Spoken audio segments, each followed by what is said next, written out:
ओम श्री हनुमते नमः। आप सभी का आपके हिंदी स्टोरी चैनल में आपका स्वागत है। आज मंगलवार को सुनिए हनुमान जी की कथा। एक नगर में एक वृद्धा रहती थी। उसका एक ही पुत्र था। उस वृद्धा की हनुमान जी पर बहुत गहरी आस्था थी। वो हर मंगलवार का व्रत रखती थी और हनुमान जी की पूजा आराधना करती थी। एक बार हनुमान जी ने अपनी भक्तिनी उस वृद्ध महिला की श्रद्धा का परीक्षण करने का विचार किया। हनुमान जी साधु का वेश धारण कर वृद्धा के घर गए और पुकारने लगे कि है कोई हनुमान भक्त जो हमारी इच्छा पूर्ण करे। तब आवाज उस वृद्धा के कान में पड़ी। पुकार सुनकर वृद्धा जल्दी से बाहर आए और साधु को प्रणाम कर बोली, आज्ञा महाराज। हनुमान वेशधारी साधु बोले, मैं भूखा हूँ, भोजन करूंगा, तुम थोड़ी सी जमीन लीप दो। वृद्धा दुविधा में पड़ गई, अंततः हाथ जोड़कर बोली, महाराज लीपने और मिट्टी खोदने के अतिरिक्त आप कोई दूसरी आज्ञा दें, मैं अवश्य पूर्ण करूंगी। साधु ने 3 बार प्रतिज्ञा कराने के बाद कहा, तू अपने बेटे को बुला, मैं उसकी पीठ पर आग जलाकर भोजन बनाऊंगा। ये सुनकर वृद्धा घबरा गई, परंतु वह प्रतिज्ञाबद्ध थी। उसने अपने पुत्र को बुलाकर साधु को सौंप दिया। साधु वेशधारी हनुमान जी ने वृद्धा के हाथों से ही उसके पुत्र को पेट के बल लेटाया और उसकी पीठ पर आग लगवा दी। आग जलाकर दुखी मन से वृद्धा अपने घर में चली गई। इधर भोजन बनाकर साधु ने वृद्धा को बुलाकर कहा कि उनका भोजन बन गया है, तुम अपने पुत्र को पुकारो ताकि वह भी आकर भोग लगा ले। इस पर वृद्धा बोली, उसका नाम लेकर मुझे और कष्ट ना दें। लेकिन जब साधु महाराज नहीं माने तो वृद्धा ने अपनी पुत्र को आवाज लगाई। वह अपनी मां के पास आ गया और अपने पुत्र को जीवित देखकर वृद्धा को बहुत आश्चर्य हुआ। वह साधु के चरणों में गिर पड़ी। तब हनुमान जी अपने वास्तविक रूप में प्रकट हुए और वृद्धा को भक्ति का आशीर्वाद दिया। तो प्रेम से बोले, शंकर भगवान की जय हो, बजरंगबली की जय हो। आइए सुनते हैं मंगलवार व्रत की पौराणिक कथा। एक बार नैमिषारण्य तीर्थ में 80,000 मुनि एकत्र होकर पुराणों के ज्ञाता श्री सूत जी से पूछने लगे, हे महामुनि, आपने हमें अनेक पुराणों की कथा सुनाई है। अब कृपा करके हमें ऐसा व्रत और कथा बताएं जिसके करने से संतान की प्राप्ति हो तथा मनुष्यों को रोग, शोक, अग्नि, सर्व दुख आदि का भय दूर हो। क्योंकि कलयुग में सभी जीवों की आयु बहुत कम है, फिर इस पर उन्हें रोग चिंता के कष्ट लगे रहेंगे, तो फिर वह श्री हरि चरणों में अपना ध्यान कैसे लगा सकेंगे। श्री सूत जी बोले, हे मुनियों, आपने लोक कल्याण के लिए बहुत ही उत्तम बात पूछी है। एक बार युधिष्ठिर ने भगवान श्री कृष्ण से लोक कल्याण के लिए यही प्रश्न किया था। भगवान श्री कृष्ण और युधिष्ठिर का संवाद तुम्हारे सामने कहता हूं, ध्यान पूर्वक सुनो। एक समय पांडवों की सभा में श्री कृष्ण जी बैठे हुए थे। तब युधिष्ठिर ने भगवान श्री कृष्ण से प्रश्न किया, हे प्रभु नंदन, नंद गोविंद, आपने मेरे लिए अनेकों कथाएं सुनाई हैं। आज आप कृपा करके ऐसा व्रत या कथा सुनाएं जिसके करने से मनुष्य को रोग चिंता का भय समाप्त हो और उसको पुत्र की प्राप्ति हो। हे प्रभु, बिना पुत्र जीवन व्यर्थ है। पुत्र के बिना मनुष्य नरकगामी होता है। पुत्र के बिना मनुष्य पितृ ऋण से छुटकारा नहीं पा सकता और न ही उसका पुण्यक नामक नरक से उद्धार हो सकता है। अतः पुत्रदायक व्रत बताएं। श्री कृष्ण भगवान बोले, हे राजन, मैं एक प्राचीन इतिहास सुनाता हूं, आप उसे ध्यान पूर्वक सुनो। कुंडलपुर नामक एक नगर था। उसमें नंदा नामक एक ब्राह्मण रहता था। भगवान की कृपा से उसके पास सब कुछ था, फिर भी वह दुखी था। इसका कारण ये था कि ब्राह्मण की स्त्री सुनंदा के कोई संतान नहीं थी। सुनंदा पतिव्रता थी, भक्ति पूर्वक श्री हनुमान जी की आराधना करती थी। मंगलवार के दिन व्रत करके अंत में भोजन बनाकर हनुमान जी की आराधना करती थी। मंगलवार के दिन व्रत करके अंत में भोजन बनाकर हनुमान जी को भोग लगाने के बाद स्वयं भोजन करती थी। एक बार मंगलवार के दिन ब्राह्मणी गृह कार्य की अधिकता के कारण हनुमान जी को भोग नहीं लगा सकी, तो इस पर उसे बहुत ही दुख हुआ। उसने कुछ भी नहीं खाया और अपने मन में प्रण किया कि अब तो अगले मंगलवार को ही हनुमान जी को भोग लगाकर अन्न और जल ग्रहण करूंगी। ब्राह्मणी सुनंदा प्रतिदिन भोजन बनाती, श्रद्धापूर्वक पति को खिलाती, परंतु स्वयं भोजन नहीं करती और मन ही मन श्री हनुमान जी की आराधना करती थी।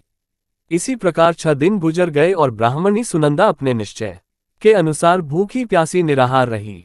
अगले मंगलवार को ब्राह्मणी सुनंदा प्रातःकाल ही बेहोश होकर गिर पड़ी। ब्राह्मणी सुनंदा की इस असीम भक्ति के प्रभाव से श्री हनुमान जी बहुत प्रसन्न हुए और प्रकट होकर बोले, सुनंदा, मैं तेरी भक्ति से बहुत प्रसन्न हूँ, तू उठ और वर मांग। सुनंदा अपने आराध्य देव श्री हनुमान जी को देखकर आनंद की अधिकता से विवल होकर श्री हनुमान जी के चरणों में गिरकर बोली, हे प्रभु, मेरी कोई संतान नहीं है, कृपा करके पुत्र और कन्या प्रदान करें, आपकी अति कृपा होगी। श्री महावीर जी बोले, तेरी इच्छा पूर्ण होगी, तेरे एक कन्या पैदा होगी, उसके अष्टांग प्रतिदिन सोना दिया करेंगे। इस प्रकार कहकर श्री महावीर जी अंतर्ध्य हो गए। ब्राह्मणी सुनंदा बहुत हर्षित हुई और समाचार अपने पति से कहा। ब्राह्मण देव कन्या का वरदान सुनकर कुछ दुखी हुए, परंतु सोना मिलने की बात सुनी तो बहुत प्रसन्न हुए। उन्होंने विचार किया कि ऐसी कन्या के साथ मेरी निर्धनता भी समाप्त हो जाएगी। श्री हनुमान जी की कृपा से वह ब्राह्मणी गर्भवती हुई और 10वें महीने में उससे बहुत ही सुंदर पुत्री प्राप्त हुई। ये बच्ची अपने पिता के घर में ठीक उसी तरह से बढ़ने लगी जिस प्रकार शुक्ल पक्ष का चंद्रमा बढ़ता है। 10वें दिन ब्राह्मण ने उस बालिका का नामकरण संस्कार कराया। उसके कुल पुरोहित ने उस बालिका का नाम रत्नावली रखा, क्योंकि यह कन्या सोना प्रदान किया करती थी। इस कन्या ने पूर्व जन्म में बड़े ही विधान से मंगल देव का व्रत किया था। रत्नावली का अष्टांग बहुत सा सोना देता था। उस सोने से नंदा ब्राह्मण बहुत ही धनवान हो गया। अब ब्राह्मणी सुनंदा भी बहुत अभिमान करने लगी थी। समय बीतता रहा। अब रत्नावली 10 वर्ष की हो चुकी थी। एक दिन जब नंदा ब्राह्मण प्रसन्नचित्त था तब सुनंदा ने अपने पति से कहा, मेरी पुत्री रत्नावली विवाह के योग्य हो गई है, इसलिए आप कोई सुंदर और योग्य वर देखकर विवाह कर दें। ये सुनकर ब्राह्मण बोला, अभी तो रत्नावली बहुत छोटी है। तब ब्राह्मणी बोली, शास्त्रों की आज्ञा है कि कन्या 8वें वर्ष में गौरी, 9 वर्ष रोहिणी, 10 वर्ष में कन्या, इसके पश्चात रजस्वला हो जाती है। गौरी के दान से पाताल लोक की प्राप्ति होती है, रोहिणी के दान से बैकुंठ लोक की प्राप्ति होती है, कन्या के दान से इंद्रलोक में सुखों की प्राप्ति होती है। अगर हे पतिदेव रजस्वला का दान किया जाता है तो घोर नरक की प्राप्ति होती है। इस पर ब्राह्मण बोला, अभी तो रत्नावली मात्र 10 ही वर्ष की है और मैंने तो 16-16 साल की कन्याओं के विवाह कराए हैं, अभी जल्दी ही क्या है। तब ब्राह्मणी सुनंदा बोली, आपको तो लोभ अधिक हो गया है। लगता है अगर 11वें वर्ष में विवाह नहीं होता है तो उसमें मासिक धर्म के रक्त का पिता और बड़े भाई को पान करना पड़ता है। शास्त्रों में कहा गया है कि माता पिता और बड़ा भाई रजस्वला कन्या को देखते हैं तो वह अवश्य ही नरकागामी होते हैं। तब ब्राह्मण बोला, अच्छी बात है, कल मैं अवश्य ही योग्य वर की तलाश में अपना दूत भेजूंगा। दूसरे दिन ब्राह्मण ने अपने दूत को बुलाया और आज्ञा दी कि जैसी सुंदर मेरी कन्या है वैसा ही सुंदर वर उसके लिए तलाश करो। दूत अपने स्वामी की आज्ञा पाकर निकल पड़ा। पंपई नगरी में उसने एक सुंदर लड़के को देखा। यह बालक एक ब्राह्मण परिवार का बहुत गुणवान पुत्र था। इसका नाम सोमेश्वर था। दूत ने इस सुंदर और गुणवान ब्राह्मण पुत्र के बारे में अपने स्वामी को पूर्ण विवरण दिया। ब्राह्मण नंदा को भी सोमेश्वर अच्छा लगा और फिर एक शुभ मुहूर्त में विधि पूर्वक कन्यादान करके ब्राह्मण संतुष्ट हुए। परंतु ब्राह्मण के मन में तो लोभ समाया हुआ था। उसने कन्यादान तो कर दिया था पर वह बहुत ही खिन्न था। उसने विचार किया कि रत्नावली तो अब चली जाएगी और मुझे इससे जो सोना मिलता था वह अब मिलेगा नहीं। मेरे पास जो धन था कुछ तो इसके विवाह में खर्च हो गया और जो शेष बचा है वह भी कुछ दिनों के बाद समाप्त हो जाएगा। मैंने तो इसका विवाह करके बहुत बड़ी भूल कर दी है। अब कोई ऐसा उपाय हो कि रत्नावली मेरे घर में ही बनी रहे, अपनी ससुराल ना जाए। लोभ रूपी राक्षस ब्राह्मण के मस्तिष्क पर छाता जा रहा था। रात भर अपनी शैया पर बेचैनी से करवटें बदलते बदलते उसने एक बहुत ही क्रूर निर्णय लिया। उसने विचार किया कि जब रत्नावली को उसका पति सोमेश्वर अपने घर के लिए जाएगा तो वह मार्ग में छिपकर सोमेश्वर का वध कर देगा और अपनी लड़की को अपने घर ले आएगा, जिससे नियमित रूप से उसे सोना भी मिलता रहेगा और समाज का कोई मनुष्य उसे दोष भी नहीं दे सकेगा। जब अगले दिन सुबह हुई तो नंदा और सुनंदा ने अपनी जमाई तथा लड़की को बहुत सारा धन देकर विदा किया। सोमेश्वर अपनी पत्नी रत्नावली को लेकर ससुराल से अपने घर की तरफ चल दिया। ब्राह्मण नंदा महालोभ के वशीभूत होकर अपनी मति खो चुका था। पाप पुण्य का उसे विचार नहीं रहा था। अपने भयानक और क्रूर निर्णय को कार्य रूप देने के लिए उसने अपने दूत को मार्ग में अपने जमाई का वध कराने के लिए भेज दिया था, ताकि रत्नावली से प्राप्त होने वाला सोना उसे हमेशा मिलता रहे और वह कभी निर्धन न हो। ब्राह्मण के दूत ने अपने स्वामी की आज्ञा का पालन करते हुए उसके जमाई सोमेश्वर का मार्ग में ही वध कर दिया। समाचार प्राप्त कर ब्राह्मण नंदा मार्ग में पहुंचा और रोती हुई अपनी पुत्री रत्नावली से बोला, हे पुत्री, मार्ग में लुटेरों ने पति का वध कर दिया है। भगवान की इच्छा के आगे किसी का वश नहीं चलता है। अब तू घर चल, वहां पर ही रहकर शेष जीवन व्यतीत करना। जो भाग्य में लिखा है वही होगा। अपने पति की अकाल मृत्यु से रत्नावली बहुत दुखी हुई। करुण, क्रंदन और रुदन करती हुई अपने पिता से बोली, हे पिताजी, इस संसार में जिस स्त्री का पति नहीं है उसका जीना व्यर्थ है। मैं अपने पति के साथ ही अपने शरीर को जला दूंगी और सती होकर अपने इस जन्म को माता पिता के नाम को तथा सास ससुर के यश को सार्थक करूंगी। ब्राह्मण नंदा अपनी पुत्री रत्नावली के वचनों को सुनकर बहुत दुखी हुआ। विचार करने लगा कि मैंने व्यर्थ ही जमाई वध का पाप अपने सिर लिया है। रत्नावली तो उसके पीछे अपने प्राण तक देने को तैयार है। मेरा तो दोनों तरफ से मरण हो गया। धन तो अब मिलेगा नहीं। जमाई वध के पाप के फल स्वरूप यम यातना भुगतनी पड़ेगी। ये सोचकर वह बहुत ही दुखी हुआ। सोमेश्वर की चिता बनाई गई। रत्नावली सती होने की इच्छा से अपने पति का सिर अपनी गोद में रखकर चिता में बैठ गई। जैसे ही सोमेश्वर की चिता को अग्नि लगाई गई वैसे ही प्रसन्न होकर मंगल देव वहां प्रकट हुए और बोले, हे रत्नावली, मैं तेरी पति भक्ति से बहुत प्रसन्न हूँ, तू वर मांग। तब रत्नावली ने अपने पति का जीवन दान मांगा। मंगलदेव बोले, रत्नावली, तेरा पति अजर अमर है, यह महाविद्वान भी होगा और इसके अलावा तेरी जो इच्छा हो वह वर मांग। तब रत्नावली बोली, हे ग्रहों के स्वामी, यदि आप मुझ पर प्रसन्न हैं तो मुझे यह वरदान दीजिए कि जो भी मनुष्य मंगलवार के दिन प्रातः काल लाल पुष्प लाल चंदन से पूजा करके आपका स्मरण करेगा उसको रोग व्याधि नहीं होगी, स्वजनों से कभी वियोग नहीं होगा, सर्प अग्नि तथा शत्रुओं का भय नहीं रहेगा, और जो स्त्री मंगलवार का व्रत करेगी वह कभी विधवा नहीं होगी। मंगल देव ने तथास्तु कहकर अंतर्ध्य हो गए। सोमेश्वर मंगल देव की कृपा से जीवित हो उठा। रत्नावली अपने पति को पुनः प्राप्त कर बहुत प्रसन्न हुई और मंगल देव का व्रत प्रत्येक मंगलवार को करके वृतराज और मंगल देव की कृपा से इस लोक में सुख ऐश्वर्य को भोगते हुए अंत में अपने पति के साथ स्वर्ग लोक को गए। प्रेम से बोलिए जय श्री हनुमान। आइए अब सुनते हैं श्री राम नाम की महिमा। लंकापति रावण के वध के बाद जब अयोध्यापति प्रभु श्री राम की कीर्ति दूर दूर तक फैल रही थी और वह मर्यादा पुरुषोत्तम कहलाने लगे थे, तब एक दिन महादेव शिव की इच्छा भी मर्यादा पुरुषोत्तम श्री राम से मिलने की हुई। पार्वती जी को संग लेकर महादेव जी कैलाश पर्वत से उतरकर अयोध्या नगरी के रास्ते पर चल पड़े। भगवान शिव और मां पार्वती को अयोध्या आया देखकर राम जी बहुत खुश हुए।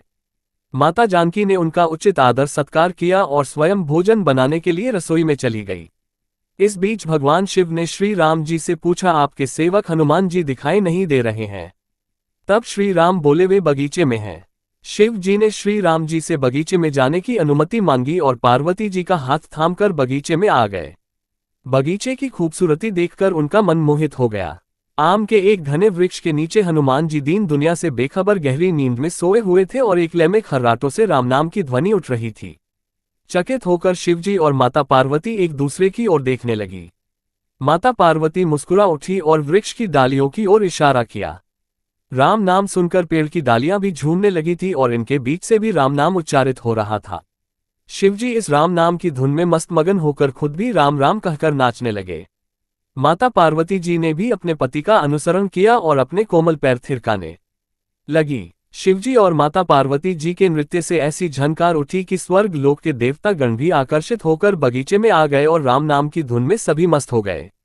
माता जानकी भोजन तैयार करके प्रतीक्षा कर रही थी, परंतु संध्या गिरने पर भी अतिथि नहीं पधारे। तब अपने देवर लक्ष्मण जी को बगीचे में भेजा। लक्ष्मण जी तो स्वयं को श्री राम का सेवक ही मानते थे, इसलिए बगीचे में आकर जब उन्होंने धरती पर स्वर्ग का नजारा देखा तो स्वयं भी राम नाम की धुन में झूम उठे। महल में माता जानकी जी परेशान हो रही थी कि अभी तक भोजन ग्रहण करने कोई भी क्यों नहीं आया। उन्होंने श्री राम जी से कहा, भोजन ठंडा हो रहा है, चलिए हम ही जाकर बगीचे में से सभी को ले आए। तब जब राम जी बगीचे में गए तो वहां राम नाम की धूम मची हुई थी। हनुमान जी गहरी नींद में सोए हुए थे और उनके खर्राटों से अभी तक राम नाम ही निकल रहा था। श्री राम भाव विह्वल हो उठे।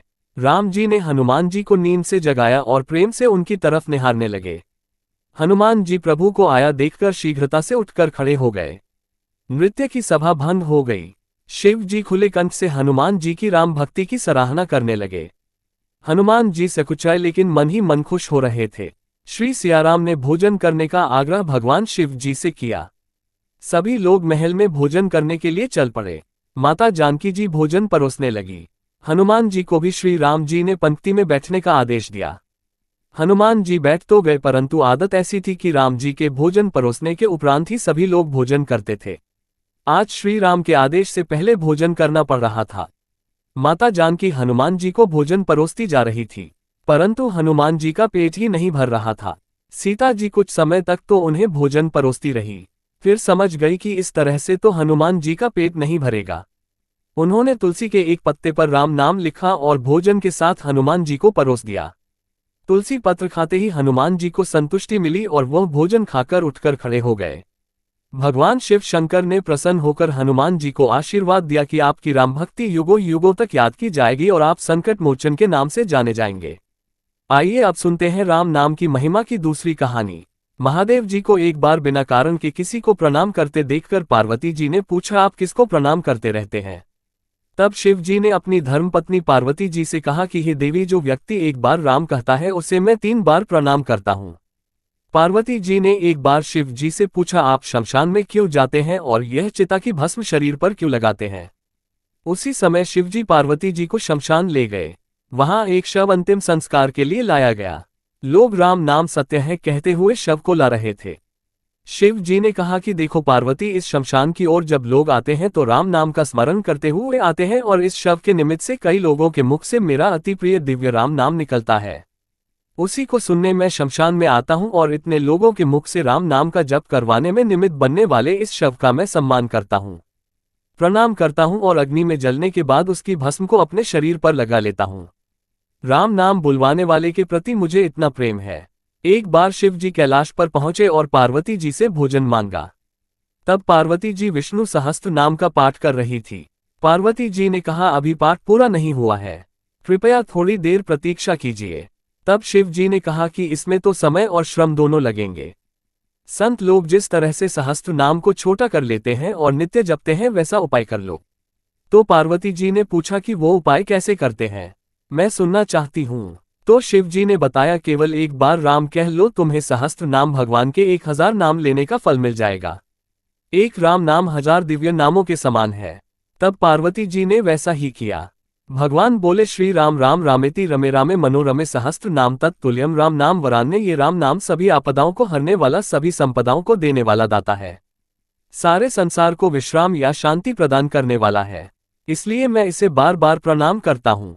भवसागर के सभी समस्याओं और दुखों के बीजों को भूंज के रख देने वाला, समूल नष्ट कर देने वाला, सुख संपत्तियों को अर्जित करने वाला, यमदूतों को खदेड़ने वाला केवल राम नाम का जप है। इसलिए प्रयास पूर्वक स्वयं भी राम नाम जपते रहना चाहिए और दूसरों को भी प्रेरित करके राम नाम जपना चाहिए। इससे अपना और दूसरों का तुरंत कल्याण हो जाता है। यही सबसे सुलभ और अचूक उपाय है। इसलिए हमारे देश में प्रणाम राम राम कहकर किया जाता है। आइए अब सुनते हैं बिल्व वृक्ष की महिमा। एक बार नारद जी ने भोलेनाथ जी की स्तुति करके पूछा कि प्रभु, आपको प्रसन्न करने के लिए सबसे उत्तम और सुलभ साधन क्या है? हे त्रिलोकीनाथ, आप तो निर्विकार और निष्काम हैं, आप सहज ही प्रसन्न हो जाते हैं। फिर भी मेरे जानने की इच्छा है कि आपको क्या प्रिय है। तब शिव जी बोले, नारद जी, वैसे तो मुझे भक्त के भाव सबसे प्रिय है, फिर भी आपने पूछा है तो मैं बताता हूँ। मुझे जल के साथ साथ बिल्वपत्र बहुत प्रिय है। जो अखंड बिल्वपत्र मुझे श्रद्धा से अर्पित करते हैं, मैं उन्हें अपने लोक में स्थान देता हूँ। नारद जी भगवान शंकर और माता पार्वती की वंदना करके अपने लोक को चले गए। उनके जाने के पश्चात पार्वती जी ने शिव जी से पूछा कि हे प्रभु, मेरी यह जानने की बड़ी तीव्र इच्छा हो रही है कि आपको बेलपत्र इतने प्रिय क्यों हैं? कृपा करके मेरी जिज्ञासा को शांत कीजिए। तब शिव जी बोले, हे शिव, बिल्व के पत्ते मेरी जटा के समान है। उसका त्रिपत्र यानी 3 पत्ते ऋग्वेद, यजुर्वेद और सामवेद हैं। शाखाएं समस्त शास्त्र का स्वरूप है। बिल्व वृक्ष को आप पृथ्वी का कल्प वृक्ष समझे, जो ब्रह्मा, विष्णु और शिव स्वरूप है।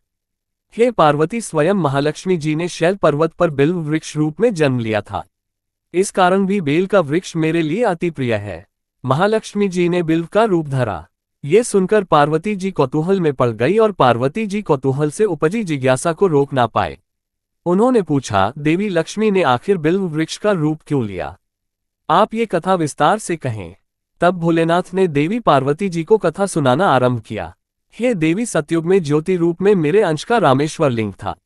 ब्रह्मा आदि देवों ने उसका विधिवत पूजन अर्चन किया था। इसका परिणाम ये हुआ कि मेरे अनुग्रह से वाणी देवी सबकी प्रिय हो गई। वे भगवान विष्णु को सतत प्रिय हो गई। मेरे प्रभाव से भगवान केशव के मन में वाग देवी के लिए जितनी प्रीति उत्पन्न हुई, वह स्वयं लक्ष्मी जी को नहीं भाई। लक्ष्मी देवी का श्री हरि के प्रति मन में कुछ दुराव पैदा हो गया। वह चिंतित और रुष्ट होकर चुपचाप परम उत्तम श्री शैल पर्वत पर चली गई। वहां उन्होंने तप करने का निश्चय किया और उत्तम स्थान का चयन करने लगी। महालक्ष्मी ने उत्तम स्थान का निश्चय करके मेरे लिंग विग्रह की उग्र तपस्या प्रारंभ की। उनकी तपस्या कठोरतम होती जा रही थी। हे परमेश्वरी, कुछ समय के बाद महालक्ष्मी जी ने मेरे लिंग विग्रह से थोड़ा उधर में एक वृक्ष का रूप धारण कर लिया। अपने पत्तों और पुष्प द्वारा निरंतर मेरा पूजन करने लगी। इस तरह महालक्ष्मी जी ने लाखों वर्षों तक घोर आराधना की। अंततः उन्हें मेरा अनुग्रह प्राप्त हुआ। मैं वहां प्रकट हुआ और देवी से इस घोर तप की आकांक्षा पूछकर वर देने को तैयार हुआ। महालक्ष्मी जी ने मांगा कि श्रीहरि के हृदय में मेरे भाव से वाग्देवी के लिए जो स्नेह हुआ है वह समाप्त हो जाए। तब शिव जी बोले, मैंने महालक्ष्मी जी को समझाया, श्रीहरि के हृदय में आपके अतिरिक्त किसी और के लिए कोई प्रेम नहीं है। वाग्देवी के प्रति उनका प्रेम नहीं अपितु श्रद्धा है। ये सुनकर लक्ष्मी जी प्रसन्न हो गई और पुनः श्री विष्णु के हृदय में स्थित होकर निरंतर उनके साथ विहार करने लगी। हे पार्वती, महालक्ष्मी के हृदय का एक बड़ा विकार इस प्रकार दूर हो गया। इस कारण हरिप्रिया उसी वृक्ष रूप में सर्वदा अतिशय भक्ति से भरकर यत्नपूर्वक मेरी पूजा करने लगी। हे पार्वती, इसी कारण विश्व का वृक्ष, उसके पत्ते, फल, फूल आदि मुझे बहुत प्रिय हैं। मैं निर्जन स्थान में बिल्व वृक्ष का आश्रय लेकर रहता हूँ। बेल वृक्ष को सदा सर्व तीर्थ में एवं सर्वदेव में मानना चाहिए। बिल्व पत्र, बिल्व फूल, बिल्व वृक्ष अथवा बिल्व काष्ठ के चंदन से जो मेरा पूजन करता है वह भक्त मेरा अति प्रिय है। बिल्व वृक्ष को शिव के समान ही समझो।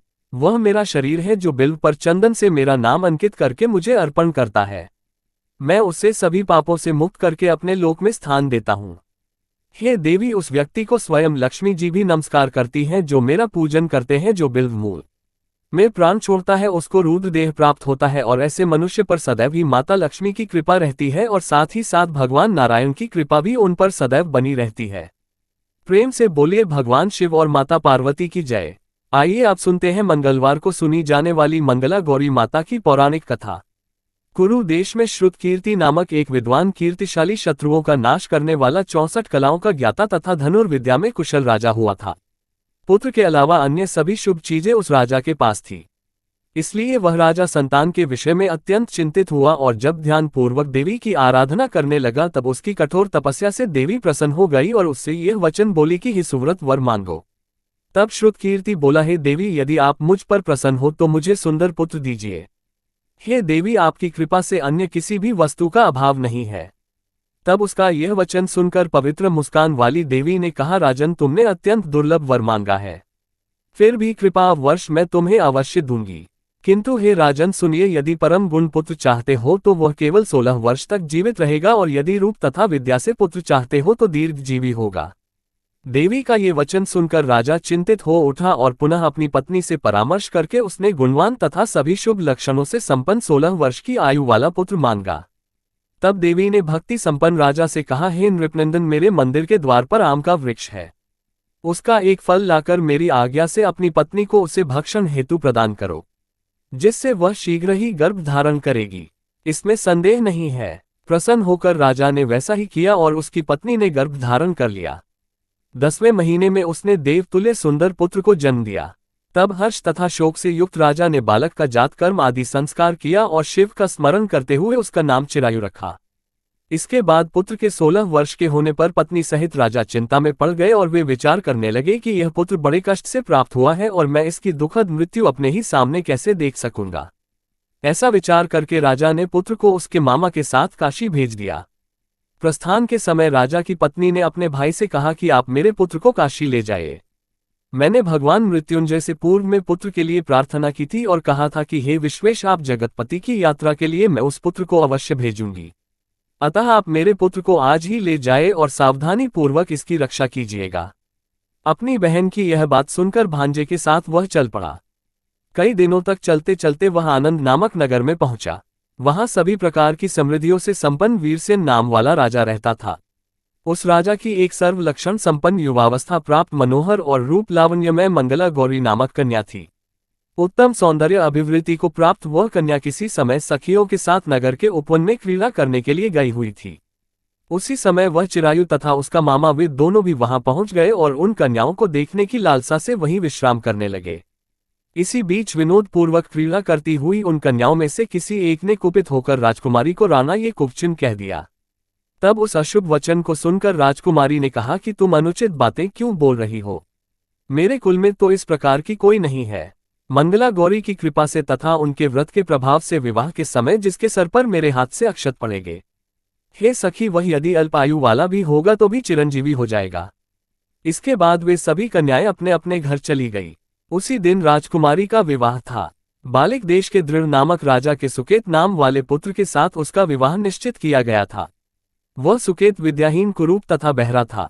तब सुकेत के साथ आए हुए उन लोगों ने विचार किया कि इस समय कोई दूसरा श्रेष्ठ वर ले जाना चाहिए और विवाह संपन्न हो जाने के बाद वहां सुकेत पहुंच जाए। तो उन लोगों ने चिरायु के मामा के पास जाकर याचना की कि आप इस बालक को हमें दे दीजिए जिससे हमारा कार्य सिद्ध हो जाए। इस पृथ्वी पर परोपकार के समान दूसरा कोई धर्म नहीं है।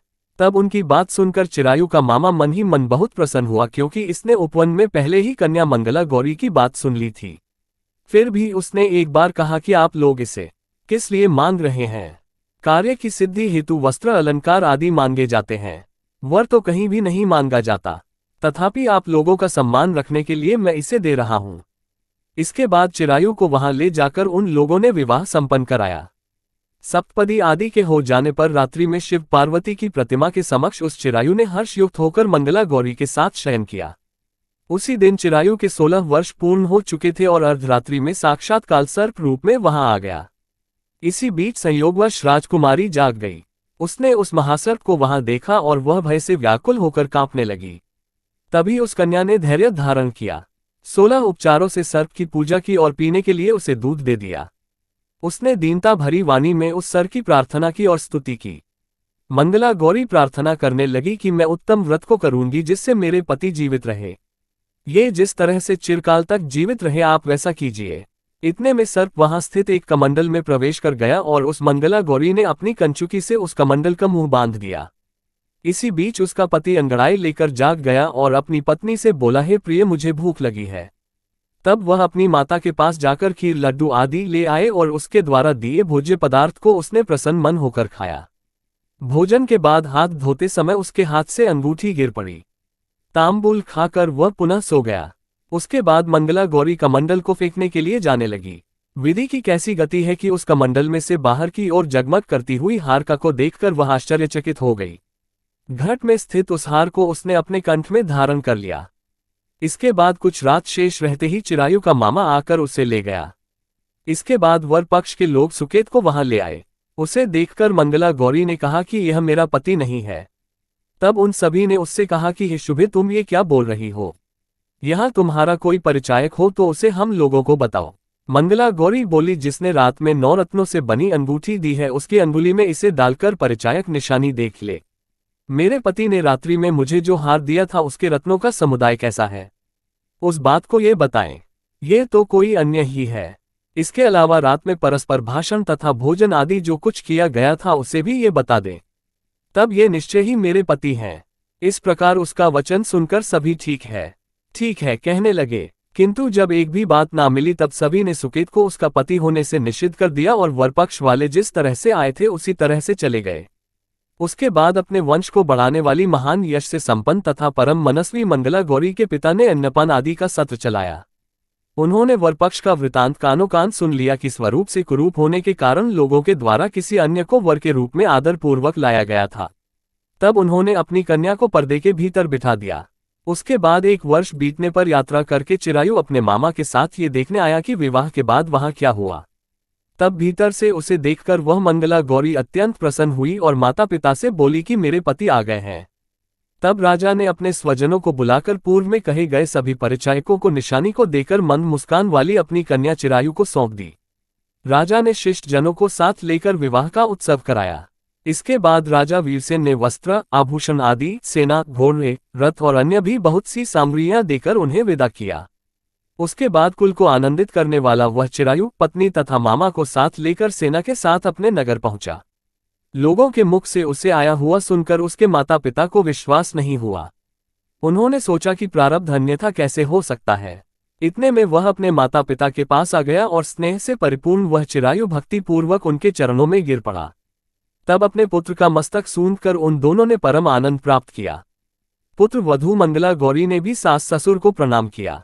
तब सास उसे अपनी गोद में बिठाकर सारा वृतांत शीघ्रता पूर्वक पूछने लगी। हे महामुनि, तब पुत्र वधू ने भी मंगला गौरी के उत्तम व्रत महात्म्य तथा जो कुछ घटित हुआ था वह सब वृतांत बताया। जो कोई भी इसका श्रवण करता है या जो इसे कहता है उसके सभी मनोरथ पूर्ण हो जाते हैं, इसमें संदेह नहीं है। प्रेम से बोलिए मंगला गौरी माता की जय हो। आपको यह मंगलवार व्रत कथा अच्छी लगी हो तो वीडियो को लाइक करिएगा, शेयर करिएगा और हमारे हिंदी स्टोरी चैनल को भी सब्सक्राइब करिएगा। प्रेम से बोलिए जय श्री राम, जय हनुमान।